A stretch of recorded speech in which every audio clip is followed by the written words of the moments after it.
Hello students, welcome back to my YouTube channel biochem academy. इस चैनल में आपका स्वागत है। चलिए अब अगला हेडिंग डालिए, प्रासरण दाब तथा अणुभार में संबंध।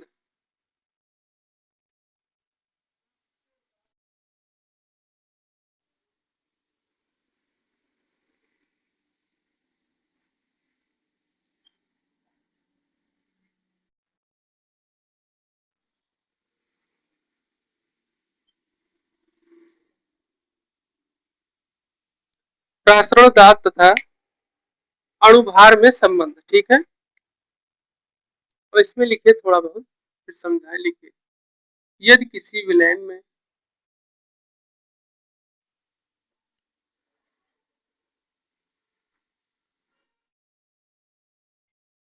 इसमें लिखाया गया था कि small W upon capital M. ठीक, तो अब आपके इसमें परिवर्तन होगा थोड़ा सा फार्मूले में। ठीक है, जो अभी हम लोग फार्मूला से दिए थे समान विलयन समीकरण का। ठीक है, तो वहां पे हम लोगों ने क्या सिद्ध किया था, pi B equal to S R T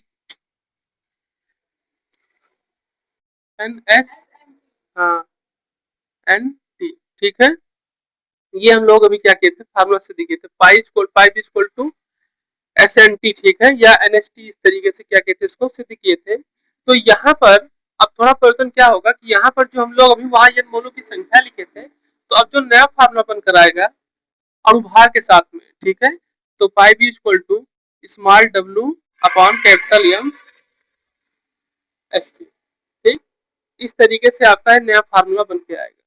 ठीक है, ध्यान रखिए कराएगा। ठीक, अब इसका जो कंप्लीट फार्मूला अगर देखा जाए कैपिटल एम, जो कि अणुभार में जब निकालना होगा। ठीक है, तो अणुभार के लिए यहाँ पर क्या प्रयोग किया जाएगा, small W into S into T pi into. ठीक, ये यहाँ पे इसका प्रयोग किया जाएगा। ये आपका जो फार्मूला हमें जरूरत है वो ये निकल कर आएगा, क्योंकि इसी पे आपके क्या लगेंगे, सवाल लगेंगे, क्वेश्चन लगेंगे। ठीक है, ये आपका फार्मूला। चलिए लिखिए अगला हेडिंग, दो विलयनों के मिश्रण का प्रासरण दाब।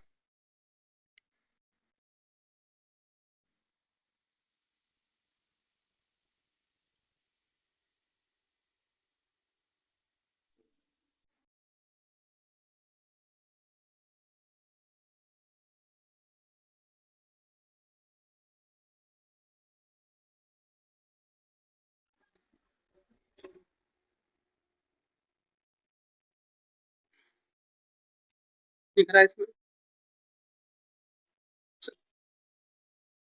तो यहाँ सबसे पहली चीज यही बताया जा रहा है कि जब दो विलयन को लिया जाएगा, ठीक है, उनके मिश्रण को तैयार किया जाएगा, प्रासरण दाब बराबर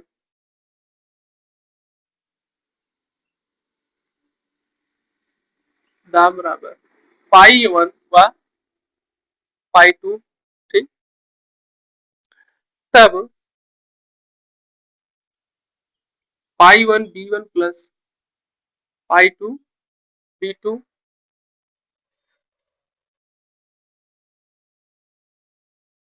B one plus B two. ठीक, और यहाँ पर लिख दे ने भी, ये होगा आपका परिणामी परासरण दाब।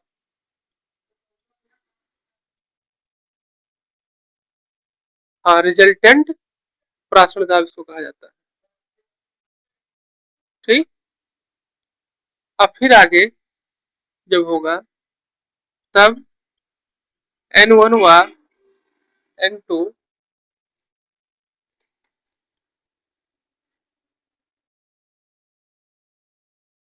दोनों विलयनों के मोलों की संख्या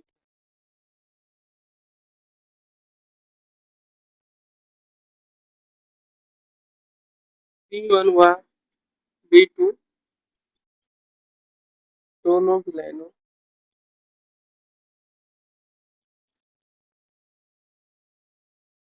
की, हाँ, विलयनों के, हाँ, आयतन, दोनों विलयनों के आयतन। ठीक, ये हो जाएगा। ठीक है, तब हम लोग प्राशर दाब दोनों को जोड़कर निकालेंगे, यानी कि पाई इक्वल टू, ये सेम उसी तरीके का फार्मूला जो हम लोग V1 और V2 को जोड़कर विभव निकालते थे फिजिक्स में। ठीक है, तो ये निकल कर आएगा आपका I1, ठीक, N1 RT I1, V1 V2 plus N2 RT I2, V1 V2 इसको इधर किया गया पूरा। अब हम आगे वहां से देकर आते हैं, ये हो जाएगा आपका RT। अब ये फार्मूला आपका बन के निकलेगा। ठीक,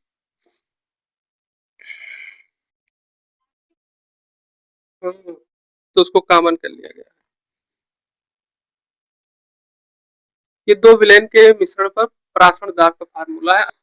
देखिए यहाँ पे बताया गया है, ये दो विलेनों का मिश्रण का प्राशर दाब। ठीक है, दो विलेन के मिश्रण का प्राशर दाब इस पर लगाया जा रहा है, यानी कि जहां पर दो विलेन एक साथ कार्य करेंगे, ठीक है, तब उसमें प्राशर दाब किस तरीके से कार्य करेगा।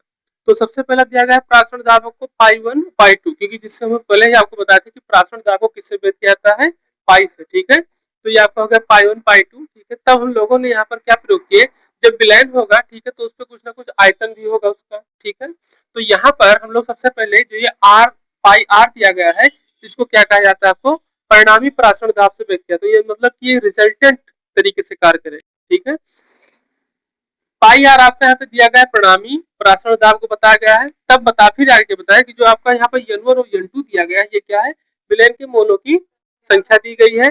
B1 और B2 जो दिया गया है, विलेनों के आयतन के रूप में दिया गया है। और साथ साथ यहाँ पे एक चीज और आप लोगों को दिया गया है, I1 व I2 दिया गया है। ठीक है, इसको क्या कहा जाता है, इसको कहा जाता है वांट हाफ का गुणांक। ठीक, ये जो आपका I1 और I2 है, इसको क्या कहा जाता है, वन हाफ का, इसको गुणांक बताया जाता है। ठीक है, जो यहाँ पे दिया गया है आपको pi equal to B pi 1 plus pi 2, हमें क्योंकि कंप्लीट निकालना है, तो ये N1 RT I1। ठीक है, और यहाँ पे R क्या है, ये आपका गैस स्थिरांक के रूप में प्रस्तुत किया गया है। ठीक है, गैस स्थिरांक के रूप में। T आपका यहाँ परम ताप दिया गया है। ठीक है, इन दोनों को बदला नहीं जा सकता, ध्यान रखिएगा। ये बदला जाएगा आपके किसके अनुसार, ये बदला जाएगा आपके क्वेश्चन के अनुसार। ठीक, जिस तरीके के आपके क्वेश्चन है, उसी तरीके से क्या किया जाएगा, बदला जाएगा। ठीक,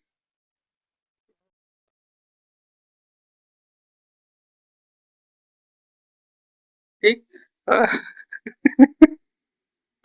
चलो ठीक है, एक बार बहुत बवाल किए थे। चलो हटाओ, सब बात की बात है। देखो, चलो इधर देखो, उधर देखो ही ना, लेकिन ड्रेस पहने तो पहचान तो लेंगे। तो यहाँ पर ये आर और टी दिया गया है। ठीक है, आर और टी क्या दिया गया है यहाँ पर, ये आपका एक तरीके से स्थिरांक, मतलब इसका परिवर्तन तभी होगा जब आपको क्वेश्चन दिया जाएगा। ठीक है, तो ये N1 R into T I1 हो जाएगा और B1 प्लस B2 हो जाएगा। ये भी वही प्रक्रिया N2 I2 B1 B2 हो जाएगा।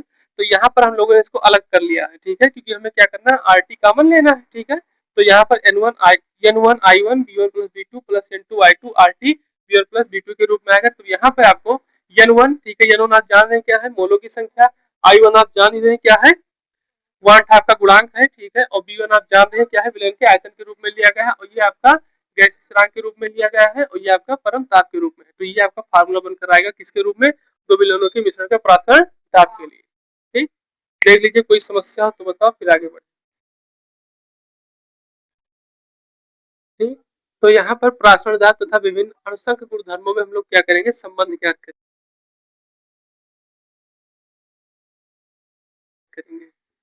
ठीक है, दिया गया है प्राशर दाब तथा विभिन्न अणुसंख गुणधर्मों के बीच के संबंध के बारे में बताया गया है।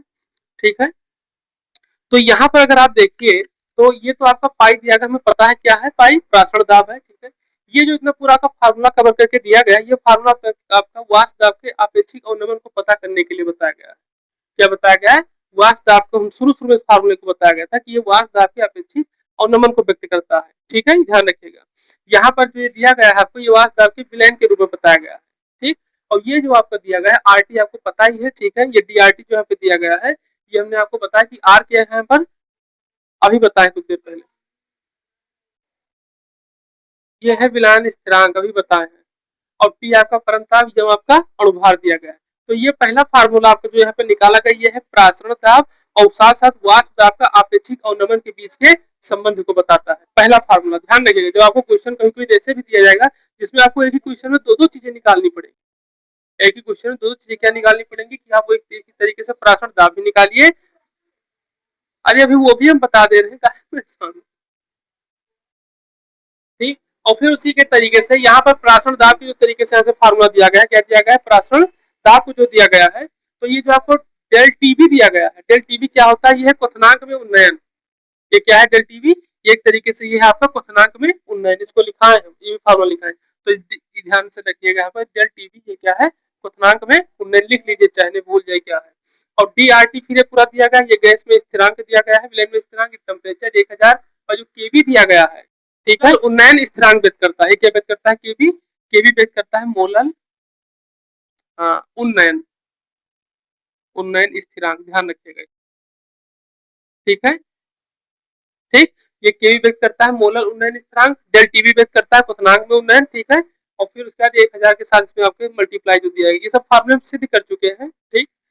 और फिर दूसरा आपको दिया गया है पाई, पाई आपका पता है प्रासरण दाब है, ठीक है, और जो डेल टीएफ दिया गया है इसको हिमांक में अवनमन से व्यक्त किया जाता है, ये क्या है, हिमांक में अवनमन, ये भी आपका क्या है, हिमांक में अवनमन ही डेल टीएफ को बताता है, ठीक है, ये टीएफ है, ये डेल टीएफ है, हिमांक में अवनमन को बताता है, ये आपका स्थिरांक के रूप में प्रयोग किया गया है, ये प्रासरण, ये परम ताप के रूप में है, और ये 1000 से मल्टीप्लाई करके इसको निकाला गया। ये 3 फार्मूले हैं जो कि शुरू में जब हम लोग शुरू किए थे, आपको बता दें इसमें, तो हमें इसमें 4 चीज पढ़ना था, 4 टॉपिक, कौन कौन से पढ़ना था हमें, वाष्प दाब का अपेक्षिक अवनमन, क्वथनांक में उन्नयन, हिमांक में अवनमन और प्रासरण दाब, ये 4 टॉपिक इसमें हमें पढ़ना था। तो हमने ये जो आप फार्मूला देख रहे हैं, ठीक है, ये पहला फार्मूला, दूसरा फार्मूला, तीसरा फार्मूला, और तीनों फार्मूलों को जोड़ा किससे गया है, प्रासरण दाब से, तो इस तरीके से इसको क्या किया गया, व्यक्त किया गया तीनों फार्मूले को, ठीक है। अब इसको आप दे रहे हैं, इसमें कोई चीज और पूछनी हो तो आप बताइए उसको। पाई इक्वल टू प्रासरण दाब, टी बराबर टी, ये जो डी है ये टी के इसके यहाँ पे बराबर की समय के साथ तापमान, और ये जो डी दोनों बराबर दिया गया है, ये घनत्व, ये दोनों क्या रहेगा, बदलता रहेगा, ठीक। तो डी बराबर टी ताप पर विलयन का घनत्व,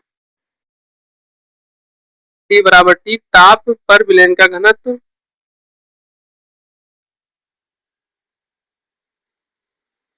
आर आपका सर्वात्रिक गैस स्थिरांक है, जो यहाँ आर दिया गया है, आर सर्वात्रिक गैस स्थिरांक है, कैपिटल एम बराबर विलय का अणुभार,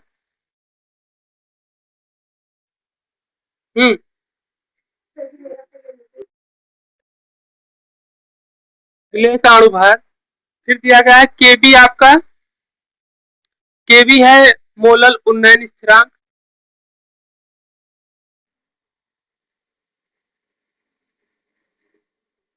फिर दिया गया आपका पीएफ मोलल अवनमन स्थिरांक,